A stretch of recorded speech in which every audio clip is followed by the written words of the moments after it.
প্রশ্ন ভারতীয় জনতা পার্টির কাছে প্রথম 2 কোটি চাকরি আর 15 লক্ষ টাকার জন্য আমি ফর্ম মানে অ্যাকাউন্টে ব্যাংক ব্যালেন্সের জন্য আমি একটা ফর্ম ফিল আপ করেছিলাম, আমার কেওয়াইসি করে অ্যাকাউন্ট খুলেছিল। আজ প্রায় নরেন্দ্র মোদী সরকার তো প্রায় 12-14 বছর হয়েছে, তা আমার 15 লক্ষ টাকা 2 কোটি চাকরি ভারতবর্ষে কবে দেবেন উনি বলে দিন। যদি বলে দিতে পারেন আমি উনাকে ভোট দেবো। ধন্যবাদ। গোটা ভারতবর্ষে এনএমসি থেকে শুরু করে প্রত্যেক জায়গায় যে চাকরির জোয়ার এসছে সেটা দেখতে পাচ্ছেন, এবং 15 লাখ টাকা নিয়ে যে স্ক্যাম চলছে, আমাকে একটা জায়গায় ভিডিওটা দেখিয়ে দিক। বলা হয়েছিল যে এলে 15 লক্ষ টাকা দিয়ে দেবো, বলা হয়েছিল যে পরিমাণ ব্ল্যাক মানি বাইরে চলে গেছে সেটা যদি পুরোটা আনা যায় প্রত্যেকের অ্যাকাউন্টে 15 লাখ টাকা করে চলে যাবে, এই কথাটা বলা হয়েছিল। কোথাও বলানি 15 লাখ টাকা করে আমি দিয়ে দেবো। নোটবন্দি নিয়ে কি কি বলেছিল ভাই? নোটবন্দি কেন করা হয়েছিল, কি কি বলেছিল জানো তুমি? বলো বলো, তুমি বলো, তুমি তো সব তথ্য রাখো। নোটবন্দি করার 3টে মেন এজেন্ডা কি কি ছিল বলো, বলো ভাই, বলো বলো বলো। আতঙ্কবাদীদের হাত থেকে বাঁচাতে পেরেছো, আতঙ্কবাদীদের হাত থেকে ভারতবর্ষকে বাঁচাতে পেরেছো। মৌলানা মাসুদ আজহারকে ছাড়তে হয়েছে। এ ভাই শোনো শোনো, আরে ভাই ভাই থামো থামো থামো, সৈন্যদের গলা কাটতো কংগ্রেস তখন পাকিস্তানের তুমি সঙ্গে থামো, সেটিং করতে করতো। চেঁচিয়ে লাভ নেই। আর এই দেশের এমটি বেসের সাউন্ডস মোর, এমটি নর্থ পোল, এক এইটা কংগ্রেসের ভাই ভাই শোনো, ইন দ্য হিস্ট্রি বিশ্বদা এক সেকেন্ড, বিশ্বদা এক সেকেন্ড, ইন দ্য হিস্ট্রি এ ভাই একটু থাম না। বহিরাগত আরে ভাই বহিরাগত থাম। কংগ্রেস সেটিং করতে আচ্ছা ঠিক আছে, in the history of India কোন আতঙ্কবাদীকে যদি কোন সরকার ছেড়েছে, অটল বিহারী বাজপেয়ী সরকার ছেড়েছে, মাসুদ আজহারকে ছেড়েছে, লজ্জা করে না? একটা আতঙ্কবাদীকে আর আপনি একটা তোমরা যেতে পারো না। আমি রিসেন্টলি 1 মাস হয়েছে আমি ব্যাঙ্গালোর থেকে এসেছি, ওখানেও আমাকে অবাঙালি তকমাটা দেওয়া হয়েছে। অবাঙালি বলছি, বাংলাদেশি তকমাটা দেওয়া হয়েছে। এটা বিজেপির কৃপায় হয়েছে, অবশ্যই এটা আমরা মানছি। দ্বিতীয়, আমি একটা ফ্যাক্টর দেবো, আমাকে আমার একটা জবাব চাই ছাত্র হিসেবে। কাকে চাইছেন? বিজেপির প্রতিনিধি।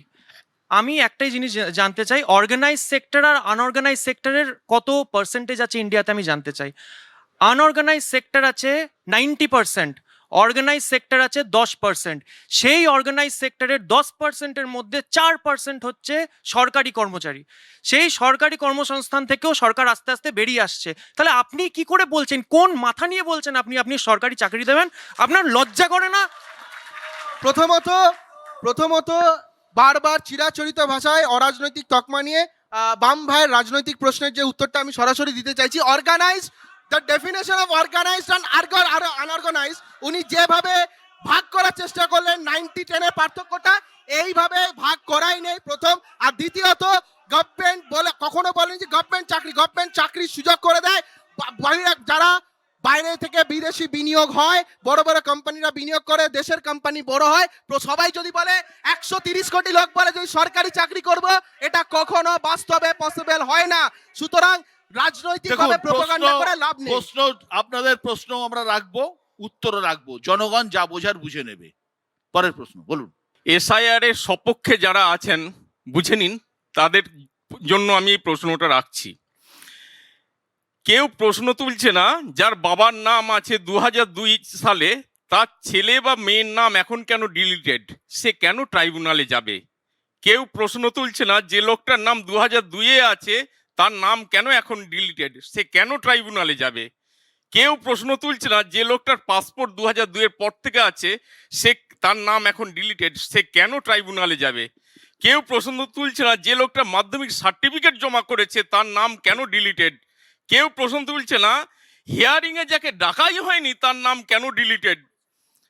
আমি একজন স্কুল টিচার, রাজকুমার বারিক। আমি এই প্রশ্নগুলো আরো রয়েছে, এইরকম অনেক ডিলিটেড হয়েছে। সাধারণ মানুষের প্রশ্ন, আমি এটা বারবার বলতে চাইছি, এটাই সাধারণ মানুষের প্রশ্ন। সাধারণ মানুষের এই সমস্ত প্রশ্নের জন্যই লজিক্যাল ডিসক্রিমিনেন্সি পার্ট, এবং আমি বলিনি, ভারতীয় জনতা পার্টি বলেনি, আমাদের কোনো রাজনৈতিক দলের কথা নয়, পুরোটা আছে সুপ্রিম কোর্টের আন্দোলনে। সুপ্রিম কোর্ট যেটা বলছে সেটা মানে হচ্ছে যদি কারোর সমস্যা বা বিরোধিতা হয়, তার মানে সে সুপ্রিম কোর্টের বিরোধিতা করছে, আইনের বিরোধিতা করছে। স্যারকে রেসপেক্ট রেখে একটা টেকনিক্যাল কথা বলি। এতক্ষণ তো এরাই বলছিল, আমাকে 2 মিনিট সময় দিন। বলুন। এক হচ্ছে election commission of India WhatsApp commission of India হয়ে গেছে। আপনি বরিষ্ঠ সাংবাদিক জানেন, হঠাৎ করে রাত 1টার সময় মেসেজ চলে যাচ্ছে, চিফ সেক্রেটারির কাছে চলে যাচ্ছে, ভায়া ডিএম চলে যাচ্ছে, যাচ্ছে, তারপর নিচে নেমে যাচ্ছে। কেন? 1 নম্বর, এখানেই হচ্ছে ফান্ডাটা লুকিয়ে আছে। এই যে বললো না যারা ম্যাপড, কেন তাদের নাম বাদ যাবে? সেকেন্ড, আবার এখন যে ট্রাইব্যুনাল বসছে, এই ট্রাইব্যুনাল কোথায়? এই রায়নার একটা প্রত্যন্ত অঞ্চল থেকে জোকাতে যাবে নাকি? কে গাড়ি ভাড়া দেবে? একজন মানুষ যে পড়াশোনা জানে না, ক্ষেত মজুর, সে কে করে ওখানে পৌঁছাবে? একজন শিক্ষিত মানুষ যার পাসপোর্ট আছে, সরকারি দপ্তরে চাকরি করে, কেন্দ্রীয় দপ্তরে, এই যে বিশ্বরূপ ভাই বলছিল না, শান্তরূপ ভাই, একেও উত্তর দিতে হবে। এমন ব্যক্তিও আছে 27 বছর ধরে পোস্টাল ডিপার্টমেন্টে চাকরি করেছে, তার নাম বাদ গেছে। 52 বছর ভোট দিয়ে আসছে, তার নাম বাদ গেছে। পাসপোর্ট আছে, তাকে 4 বার হিয়ারিং করেছে, বিএলও বলেছে আপনার হয়ে যাবে, এসডিও বলেছে হয়ে যাবে, তার হিয়ারিংও হয়েছে, তার নামও আমার বাদ গেছে। তাহলে এই যে টেকনিক্যাল ব্যাপারগুলো, এগুলো কিন্তু প্রশাসন জানতো, এবং এটা জানার মধ্যে দিয়ে কোথাও কোথাও পলিটিক্যালাইজড করে এটার মধ্যে জুডিশিয়ারি ইনভলভ করিয়ে মানুষকে হেনস্থার শিকার হয়েছে। বলে দাদা বললেন না স্যার, দাদা ঠিক বলেছেন। এটাই মানুষের কোয়েশ্চেন, যোগ্য জবাব দিতে হবে। কে উত্তর প্রশ্ন করবেন? বিজেপি তো আজকে 14 বছর ক্ষমতায় আছে, তো কেন্দ্রে ক্ষমতায় আছে 12 বছর। 12 বছর। তো ওদের রিপোর্ট কার্ডটা দেখাতে বলুন, ওরা পশ্চিমবাংলার জন্য কি করেছে। আর কেউ করবেন প্রশ্ন? আমাদের এ রাজ্যে তৃণমূল অনেক দিন ক্ষমতায় আছে, এরপরে ওই ক্ষমতায় আমরা থাকা অবস্থা দেখলাম চাকরি নিয়ে দুর্নীতি হলো বা পরিষেবা মানুষের এত সমস্যা, তারপরেও তৃণমূল কংগ্রেসকে মানুষ কেন আবার ভরসা করবে? এক। আর বিজেপির জন্য, বিজেপি 12 বছর কেন্দ্রে ক্ষমতায় আছে, বাংলার যুবক যুবতীদের জন্য বা গোটা দেশের যুবক যুবতীদের জন্য, বেকারদের জন্য এমন কি কাজ করেছে যে তার জন্য আমরা তাদের ওপর ভরসা করব? কেন ভোট দেবে আপনাদের মানুষ? আমরা 15 বছর ক্ষমতায়, চতুর্থবারের জন্য মুখ্যমন্ত্রী হওয়া সময়ের অপেক্ষা মাত্র। চিত্র বলে দিচ্ছে এই 15 বছরে কি ছিল, 15 বছর আগে কি ছিল বাংলায়। বাংলায় মানুষের কথা বলার অধিকার কেড়ে নেওয়া হয়েছিল, গলা কাটা হতো, কই মাছ ঢুকিয়ে জ্যান্ত মারা হতো। সেই বাংলায় আজকে উন্নয়ন বাড়িতে বাড়িতে পৌঁছে গেছে, এবং আমাদের গর্ব করে বলি সরকারটা দুয়ারে পৌঁছে গেছে। সরকারটা দুয়ারে, গোটা ভারতবর্ষে দেখা সরকারটা দুয়ারে পৌঁছে গেছে। এটা গণতান্ত্রিকভাবে মানুষের কাছে পৌঁছে দেওয়া হচ্ছে। এই মায়েরা কোথায় ছিল বলুন? এই আমাদের মেয়েরা পড়তে পারতো না, আজকে মেয়েরা কন্যাশ্রী পেয়ে সবাই মোটামুটি গ্র্যাজুয়েশন করছে, সবাই পড়তে পারছে। এবং যে আর্থিক অবস্থার পরিবর্তন মহিলাদের বাংলায় ঘটেছে, গোটা ভারতবর্ষে ওই বিজেপি শাসিত রাজ্য নকল করতে গিয়ে লক্ষ্মী ভাণ্ডার টাকা দিতে পারেনি। ওই দিল্লিতে 2,500 টাকা করে দেওয়ার কথা ছিল, 16 মাস হয়ে গেছে, কারো 2.5 টাকা ঢোকেনি। আবার বিহারে নির্বাচনে 10,000 করে টাকা দিয়েছিল ভোটের জন্য। আমি দীপঙ্কর কাছে, দীপঙ্কর এই প্রশ্নের উত্তর ধরে আমি একটা প্রশ্ন করতে চাই। গত ফেব্রুয়ারিতে এই জেলায় একটা ঘটনা ঘটেছিল গুসকরাতে। এক ব্যবসায়ীর হাত থেকে আপনাদের পার্টি অফিস আপনারা উদ্ধার করেছিলেন। এইভাবে কি আপনারা এই জেলায়, যে এক সময় আপনাদের বিরাট ইয়ে ছিল, আমি নিজে দেখে গেছি একটা সময়, নিজে সাংবাদিকতা করতে এসেছি প্রায় অনেক বছর আগে থেকে, উদ্ধার করতে পারবেন হারানো জমি? হচ্ছে ব্যবসায়ীর কাছ থেকে আমরা পার্টি অফিস উদ্ধার করিনি। পার্টি অফিসের একটা ঘর লিজে ভাড়া দিয়েছিল 1 বছরের জন্য, যার মেয়াদ উত্তীর্ণ হয়েছিল, সেটা আবার ফিরিয়ে নিয়েছে। এটা টেকনিক্যালি কোনো ভুল না। আমাদের ঘর আমরা কিভাবে ব্যবহার করব এটা কারোর অধিকার আছে বলে আমার মনে হয় না। দ্বিতীয় কথা হচ্ছে কবে কোথায় কই মাছ কার গলায় ঢুকেছিল সে তো দেবুদারা জানে। অনেকগুলো কমিশন হয়েছে, সেই কমিশন এখনো দিনের আলো দেখতে পারেনি। নাম্বার 3, তৃণমূল কংগ্রেসকে কেন ভোট দেবে না, এটা কি রাজ্যের পার্সপেক্টিভ হলো না জেলার পার্সপেক্টিভ হলো? যদি জেলার পার্সপেক্টিভই বলি, আমি দেবুদা কালনার মানুষ, কালনা 2 ব্লকে দেখবেন সমবায় সমিতির একটা দুর্নীতি হয়েছিল। সমবায় সমিতির একটা কোল্ড স্টোর, তাকে একটা সিঙ্গুরের পার্টিকে লিজ দেওয়া হয়েছিল। কেন দেওয়া হয়েছিল উত্তর দিতে হবে। জেলা পরিষদ অবৈধ বালির খাদান চালায়, সেই খাদানের অনুমতি কে দিল? গাছ কাটা হয় গুসকরাতে আউস গ্রামে, সেই গাছের টাকার ভোগ কে পায়? না বলতে দিন, কেন ভোট দেবে না বলতে দিন। আমি তো রাজ্যের কথা বললাম না। পার্থ চ্যাটার্জির খাটের তলায় 49 কোটি টাকা পাওয়া গিয়েছিল কি যায়নি? 26,000 ছেলে মেয়ের চাকরি গেছে কি যায়নি? 100 দিনের কাজের টাকা চুরি হয়েছে কি হয়নি? এগুলোকে উত্তর দিন। বর্তমানে 16টা আসন, 16টা আসনের মধ্যে কটা আসন আপনারা এক্সপেক্ট করছেন? বারবার যে লড়াইয়ের কথা, এই রাজনৈতিক তকমার কথা জ্বলছে না, একটা কথা খুব পরিষ্কার, এই লড়াই তৃণমূল ভার্সেস বিজেপি বা সিপিএম এর সঙ্গে তৃণমূল এই লড়াই নয়, এই লড়াই সম্পূর্ণরূপে হয়ে দাঁড়িয়েছে পশ্চিমবাংলার মানুষের সাথে তৃণমূলের লড়াই, পশ্চিমবাংলার মানুষের সাথে দুর্নীতির লড়াই। বর্ধমানে শুধু বর্ধমান নয়, তৃণমূল সবাইকে শূন্য বলছে। 2026-এর নির্বাচন পশ্চিমবঙ্গ তথা বর্ধমান জেলায় এই তৃণমূল কংগ্রেস শূন্যের রেকর্ড করবে এবং একটি রাজনৈতিক দল সরকারের পর সরাসরি সরকার থেকে শূন্যে আসার রেকর্ড এই তৃণমূল কংগ্রেস 2026-এ গড়ে যাবে। দীপঙ্কর, এবারের ভোটে বর্ধমান পূর্বে 16টা আসনের মধ্যে আপনাদের ফলাফল কি হতে পারে বলে মনে হয়? আচ্ছা, আমি তো গণৎকান্ন কটা আসন পাবে বলতে পারছি না, তবে এটা জেনে রেখে দিন, তৃণমূলের একদম ভেন্টিলেশনে চলে গেছে, তার ব্রেন ডেথ হয়ে গেছে। মাল্টি অর্গান কেন ফেল আপনারা জানেন, শুধু সময়ের অপেক্ষা, ডেথ কবে অ্যানাউন্সমেন্ট হবে সেটা চৌঠমে হয়ে যাবে।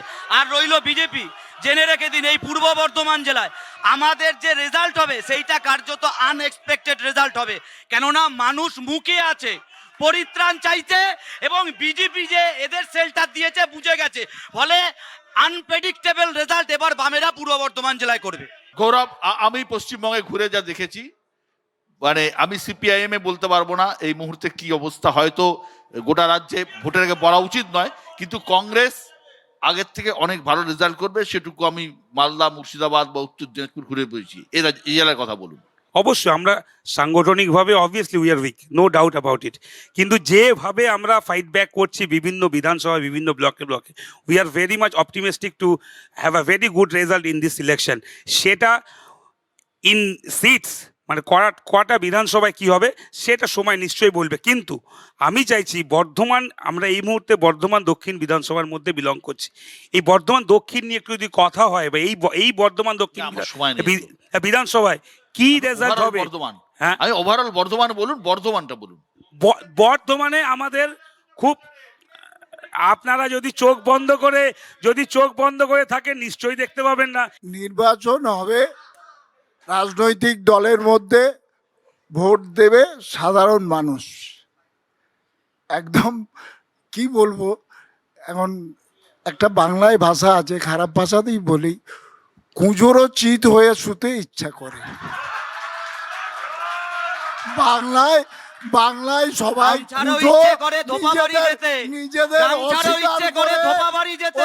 লাল ঝান্ডাটা যদি থাকে খুব ভালো লাগবে, বিক্রি করে যেন না দেয় বিজেপি ভারতীয় জনতা পার্টির কাছে। 2026-এর নির্বাচন এই প্রথম সাধারণ মানুষ ভার্সেস রাজনৈতিক দল তৃণমূল কংগ্রেস হচ্ছে, সুতরাং রেজাল্ট কেন হলো না, ফল একটাই। তবে আমি প্রত্যেক এজেন্ডাও খুব ভালো লাগবে। লড়াই 2021-এ 16টি আসনের মধ্যে 16টি তৃণমূলের ঝুলিতে গেলেও 2026-এ এমন কয়েকটা সিট আছে যেখানে যথেষ্ট প্রতিদ্বন্দ্বিতা হচ্ছে। আমি নিজে ঘুরেছি, আমার মনে হয়েছে, হয়তো আমি রেজাল্ট বেরোনোর আগে বলতে পারবো না, তবে আউশগ্রাম, পূর্বস্থলী এবং বর্ধমান দক্ষিণ বিভিন্ন সিটে ভালোই লড়াই হচ্ছে। রাজনীতিতে লড়াই হোক, গণতন্ত্রের লড়াই হোক, এটা সকলেই কাম্য। তার কারণ সুস্থ লড়াই একটা সুস্থ গণতন্ত্রের জন্ম দেয়। আমরা এটুকুই চাই, প্রত্যেকে ভালো থাকবেন, সুস্থ থাকবেন। বর্ধমান শহরের প্রত্যেককে ধন্যবাদ।